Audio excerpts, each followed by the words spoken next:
사랑하는 성도 여러분, 2019년도 새해 예수 그리스도의 이름으로 문안드립니다. 우리 모두 가운데 올 한 해도 하나님의 은혜가 날마다 충만하시기를 주님의 이름으로 축복합니다. 특별히 이 늦은 시간에 해돋이 보러도 안 가고 다른 클럽이나 파티나 극장이나 친구 만나러 안 가고 이 자리에 예배당으로 부모님의 권면이나 스스로의 결단을 통해서 온 19세 이하들 특별히 축복합니다. 21세기에 태어나서 이제 처음으로 20살 언저리에까지 간 우리의 학생들 정말 진심으로 축복하고 격려합니다. 세기가 다르고 사람들로 하여금 대한민국이 이전에 가보지 못했던 그 길을 걷고 있고 두려워서 염려하고 있고 걱정하고 있는 우리의 청년들 주님의 이름으로 격려합니다. 제가 많은 분들을 만나보고 신방하고 상담해보면 결론은 똑같습니다. 내일을, 미래를 걱정하지 않는 사람은 단 한 명도 없습니다. 조금 죄송하긴 한데 특정한 안정된 직장이 있는 분들이더라도 역시 염려하고 걱정하고 있더라는 겁니다. 걱정 염려 없는 사람 아무도 없습니다. 2019년을 생각하면서 다 잘 될 거라고 든든하게 100% 확신할 수 있는 사람 아무도 없습니다. 그런 우리가 오늘 예배를 선택하고 먼저 기도하기 위하여 이곳에 모인 줄로 믿습니다. 자, 우리 옆 사람 보고 기도를 선택하신 것 잘 하셨습니다. 네. 예배를 드리고 첫 시간을 기도하기 위해서 이 자리에 나온 우리의 선택은 정말 지혜롭고 합당한 선택이라는 말씀을 먼저 드립니다. 우리에게 걱정거리, 문제거리는 늘 있습니다. 그러나 기도하는 사람에게 있어서 문제는 더 이상 문제가 아니라 기도 제목이 되는 줄로 믿습니다.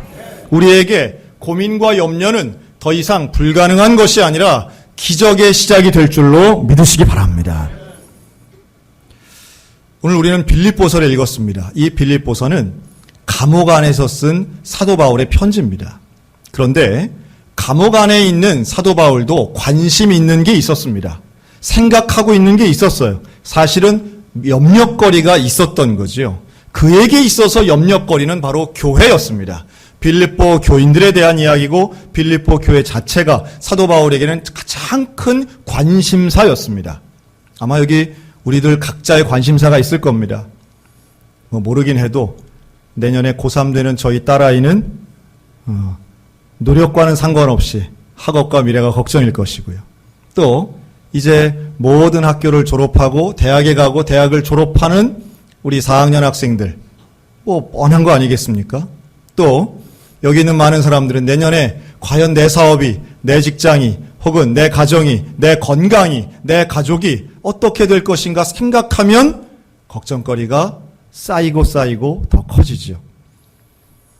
제가 이런 이야기를 들었습니다. 기도는 등불과 같다 하는 이야기를 들었어요. 요즘은 등불을 잘 안 들지만 등불을 비치면 멀리까지 보이나요? 요 코앞까지 보이나요? 등불은 보이긴 하는데 많이 보이지는 않습니다. 우리가 초 하나를 들었다고 생각해 보세요. 제법 환하긴 한데요. 이 초로 길을 이렇게 비춘다고 한번 생각해 보면 보이긴 하는데 멀리는 잘 안 보입니다. 기도는 어떤 것인가? 기도는 하나님 앞에 등불과 같아서 기도하면 발 앞은 보이는 정도가 됩니다. 조금 야속하게도 하나님은 우리에게 끝까지 다 보여주시지는 않는 것 같아요. 물론 어떤 특정한 사람에게는 어떤 한 지점을 보여주시기도 하지만 대체적으로는 1월부터 12월까지 꼼꼼하게 다 명쾌하게 구체적으로 보여주시지는 않습니다. 그런데요, 기도하는 사람은 한 발짝 앞은 보여주시는 줄로 믿으시기 바랍니다. 다시 말해 기도하는 사람은 한 치 앞도 안 보이는 게 아니라 한 치 앞은 보이는 은혜가 있다는 거예요. 자, 사도 바울이 고민거리와 관심거리를 가지고 뭐 했는가? 그는 기도했습니다. 기도를 선택한 거예요. 불안할 때에 그는 두려움에 떠는 것이 아니라 기도를 선택합니다. 감옥 안에서도 기도합니다. 생각날 때마다 기도한 거예요. 여러분, 생각날 때마다 기도를 선택하는 영적 지혜가 있었으면 참 좋겠습니다. 그리고 그렇게 기도하는 사람은 기다리는 기간 동안 내 인생길을 걸어가야 되는 그 먼 거리를 언제 내게 응답되는가 조바심 내는 대신에 기다리는 시간 동안 기도로 채우더라 하는 거예요. 감옥 안에 있는 사도 바울은 조바심 내고 어떡하지? 교회 어떡하지? 걱정하는 대신에 그 걱정의 시간에 기도로 그 시간들을 채워가더라는 거죠. 계절마다 꽃들이 핍니다. 개나리는 봄에 피고요. 국화는 가을에 핍니다. 우리 인생에도 꽃이 피는 계절이 오기를 다 기다리는데 사람마다 꽃 피는 계절이 다를 수 있다는 생각이 들어요. 어떤 사람에게는 1월, 2월에 일찍 꽃이 피는 사람들도 분명히 있습니다. 그러나 어떤 사람은 11월을 기다려도 꽃이 안 피는 것 같이 보이는 사람도 있습니다. 직접 보진 않았는데 이번 왜 매년 연말이 되면 이 TV에서는 연예인들이나 가수나 이런 분들에게 상을 주는 게 있습니다. 근데 이번에 3사 통틀어서 최초로 여성이 단독으로 수상한 최초의 인물이 나왔습니다. 그것도 MBC와 KBS 두 개 방송사에서 한꺼번에 대상을 받았는데 이영자라는 연예인이 받았습니다. 이분의 수상 소감이 이랬습니다.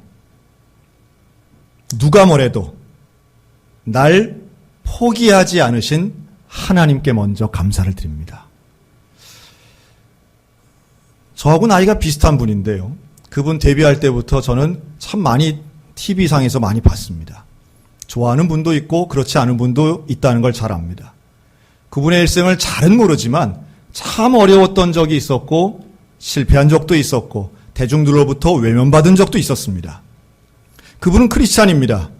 그리고 가장 친한 분이 자살을 했을 때도 그는 많은 눈물을 흘리면서 인생의 어려운 고비를 지나가고 있었습니다.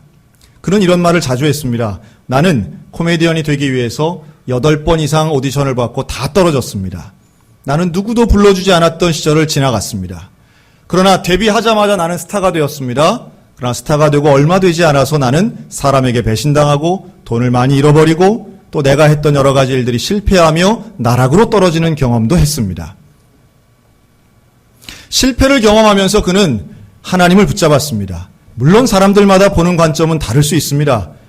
그가 방송에 나와서 하는 말이라든가 먹는 음식 습관이라든가 이런 걸 보면서 제대로 된 크리스찬이 아니야 라고 비난하시는 분이 혹시 계실지는 모르겠으나 그가 며칠 전 했던 그 놀라운 영광의 고백은 분명히 진심을 담았다고 저는 봅니다. 나를 포기하지 않으신 하나님께 감사합니다. 여러분, 하나님은 결단코 저와 여러분을 포기하지 않으실 줄로 믿으시기 바랍니다. 우리가 기도해야 될 이유는 바로 하나님의 때를 기다리는 믿음이 있기 때문이에요. 하나님은 실패하지 않으시고 하나님은 가장 적절한 때에 우리에게 응답하시는 그런 분이신데 마치 아브라함에게 내가 너에게 아들을 주겠다 하나님 말씀하셨을 때 아브라함 나이는 75세였습니다. 아브라함은 아마도 곧 아들을 낳을 줄 알았어요. 그러나 1년, 2년 시간이 지나면서 마음이 조급해집니다. 결국은 그가 한 10년째 되었을 때 그 조급함을 견디지 못하고 다른 여인을 통하여 아들을 낳았습니다. 그가 이스마엘이죠. 하나님의 때가 언제인지 내가 생각하는 때에 억지로 맞추고 조바심을 내면 결국 인생은 이상한 길로 갈 수밖에 없고 그때부터는 더 큰 시험거리가 날 수 있더라는 거예요. 아마도 새해가 되고 시간이 가면서 조바심 나시는 분들 계실지 모르겠습니다. 왜 나만 안 되나? 왜 나만 뒤처지나? 왜 나는 응답되지 않는가? 왜 나는 완성되지 않는가? 여러분, 그 조바심 나는 그 순간에도 기다리시는 하나님, 마치 가을에 피는 국화꽃처럼, 아니 겨울에 피는 동백꽃처럼 가장 늦은 시간까지도 기다리시는 하나님의 섭리와 하나님의 말씀을 믿음으로 받고 끝까지 기다리는 기도의 성도들 되시기를 주님의 이름으로 권면합니다. 기다림의 시간 동안 기도하면 놀라운 응답은 분명히 있습니다. 그 중에 하나가 바로 무엇이 중요한지를 깨닫는 일입니다. 기도하는 사람은 명확한 것을 발견하는데 그것은 내 인생에 뭐가 제일 중요한가라고 하는 걸 기도하면 기도할수록 깨닫게 된다는 거예요. 이건 참 놀라운 일입니다. 여러분, 사도 바울은 감옥 안에 있어요. 그런데 그가 기도한 것은 감옥을 벗어나게 해달라는 게 아니었다는 것을 주목해 봐야 됩니다. 감옥을 나가는 게 아니에요. 내 억울함이 풀리는 것도 아니에요. 그가 기도한 것은 빌립보 교회 교인들이었습니다.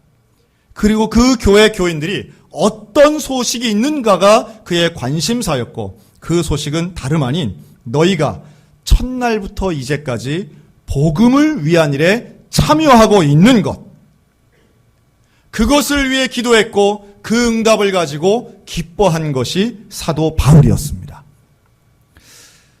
저도 마찬가지입니다. 저도 우리 소양교회에 저는 관심이 참 많습니다. 저는 우리 소양교회 교인들이 다 잘 되었으면 좋겠습니다. 다 복받았으면 좋겠습니다.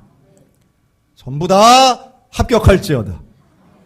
전부 다 부자 될지어다.